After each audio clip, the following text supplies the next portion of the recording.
Hello my dear student, welcome you all on Fusis learning. एक बार फिर से मैं शिवम राज आप सभी का फ्यूसिस लर्निंग के इस प्लेटफॉर्म पर स्वागत करता हूं। तो आज हम दोबारा से स्टार्ट करने जा रहे हैं basic idea of competition exams. जो आप कंपटीशन एग्ज़ाम देने जा रहे हो, NEET and IIT JEE mains and advance, ठीक है। तो इसके अंदर हम देखो आज बेसिक से शुरुआत कर रहे हैं क्लास की, जिसके अंदर हम बेसिक आइडिया लेंगे कि जो इंटीग्रल और डिफरेंशियल बेसिकली ध्यान देंगे नीट के स्टूडेंट्स जो कि बिल्कुल जिनका मैथमेटिक्स वीक होता है या फिर जो बिल्कुल बेसिक से स्टार्ट करना चाहते हैं, उनके लिए आज की क्लास होगी। तो आज की क्लास में हम देखेंगे कि जो इंटीग्रल और डिफरेंशियल हैं उनको हम किस तरह से डील करते हैं। तो आज सबसे पहले हेडिंग डालेंगे बेसिक आइडिया ऑफ इंटीग्रल्स। क्या होगी आज की हेडिंग? Basics of integrals. तो क्या होते हैं इंटीग्रल्स? देखिए नाम से ही पता चल रहा है, जो इंटीग्रेट करता हो।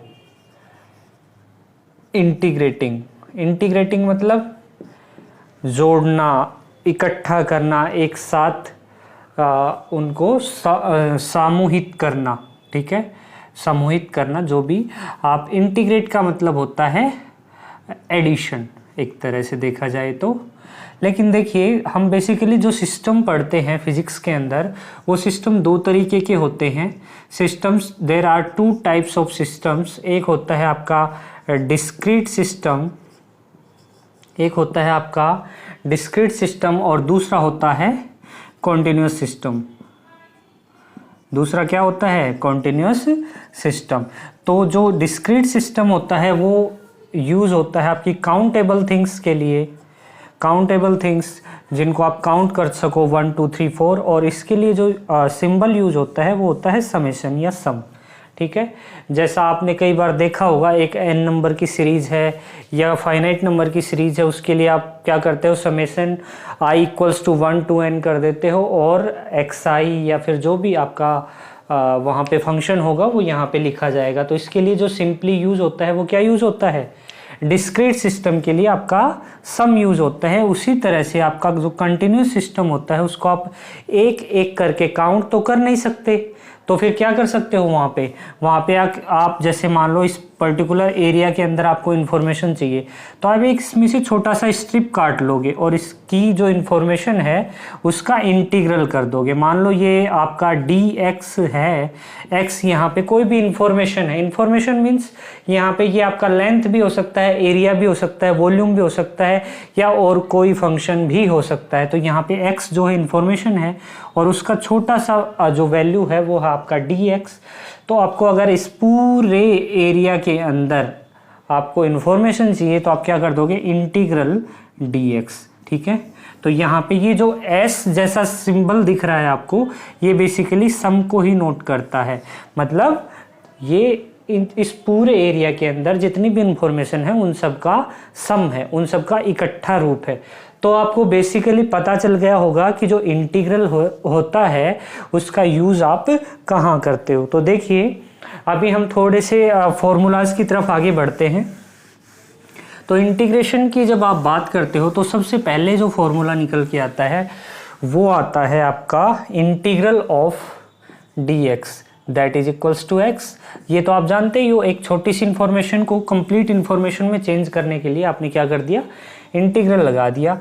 दूसरा, अगर आप बात करो x⁴n dx, तो इसका जो फॉर्मूला होता है याद कर लीजिएगा, लिख लीजिएगा, दिमाग में फिक्स कर लीजिए, x⁴n+1/n+1। अगर ये इनडेफिनिट इंटीग्रल है तो एक कांस्टेंट भी यहाँ पे ऐड हो जाता है, ठीक है। तो इस फॉर्मूले का हम देखो कुछ क्वेश्चंस करेंगे। देखो लेट्स सपोज फर्स्ट एग्जांपल है आपका, मान लो इंटीग्रल ऑफ x² dx। आपको ये जो है इंटीग्रल ये सोल्व करना है। तो किस तरह से सोल्व करोगे? यहाँ पे देखिएगा x⁴n+1/n+1। अगर n की वैल्यू यहाँ पे 2 है तो n की जगह क्या पुट कर दोगे? 2+1 अपॉन 2+1। समझ में आया कि नहीं आया? देखिए प्लस सी, तो ये हो जाएगा आपका x³/3 plus any constant value c।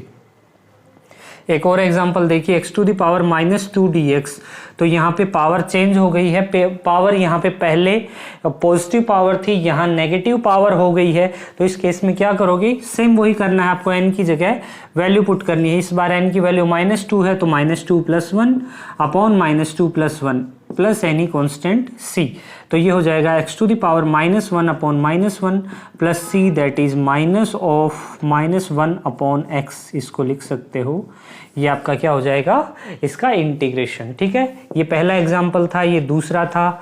और देखते हैं और एग्जाम्पल्स लेके देखते हैं। तीसरा एग्जाम्पल अगर मैं बात करूं, इंटीग्रल x⁻⁻1/2 इंटू dx। तो देखिए अब भी घबराने की कोई ज़रूरत नहीं है, आप सिंपली क्या करोगे, x⁻⁻½ plus 1 upon -½ plus 1, that is x⁻½ upon half.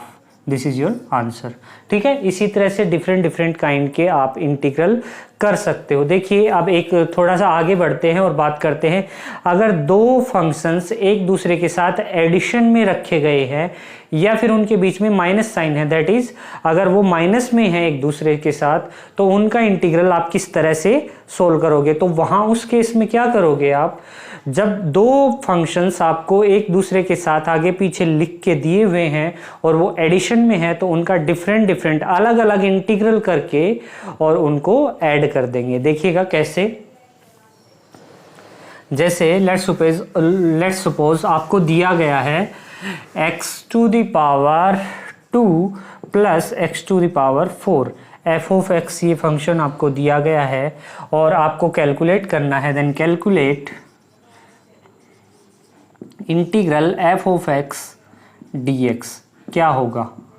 तो इस केस में आपको आइडिया लग जाना चाहिए, यहाँ पे दो फंक्शंस आपको दिए गए हैं और दोनों ही फंक्शंस एक दूसरे के साथ किस में हैं, एडिशन में हैं।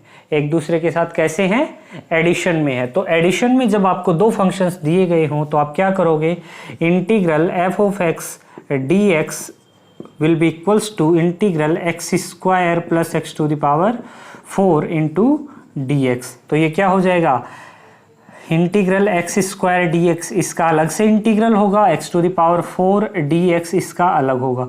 तो ये हो जाएगा x⁻3/3 plus x�5/5 plus any constant value. This is your answer. I hope आपको ये समझ में आ गया होगा। देखिए एक और एग्जांपल ले लेते हैं। अगर आपको f(x) दिया हुआ है 2x⁻½ प्लस x⁻⁻½ तो इस केस में आप क्या करोगे, सिंपली वही फॉर्मेट लगाना आपको, इंटीग्रल f(x) dx लिखोगे integral 2x⁻½ plus x⁻⁻½ into dx। Okay, तो यहाँ पे देखो, जब भी कोई कांस्टेंट, हमेशा ध्यान रखना, जब भी कोई कांस्टेंट वैल्यू आपके वेरिएबल के साथ मल्टीपल में है और उसका इंटीग्रल या डिफरेंशियल करना है आपको, तो सिंपली अगर वो मल्टीपल में है तो वो इंटीग्रेशन से बाहर आ जाएगी।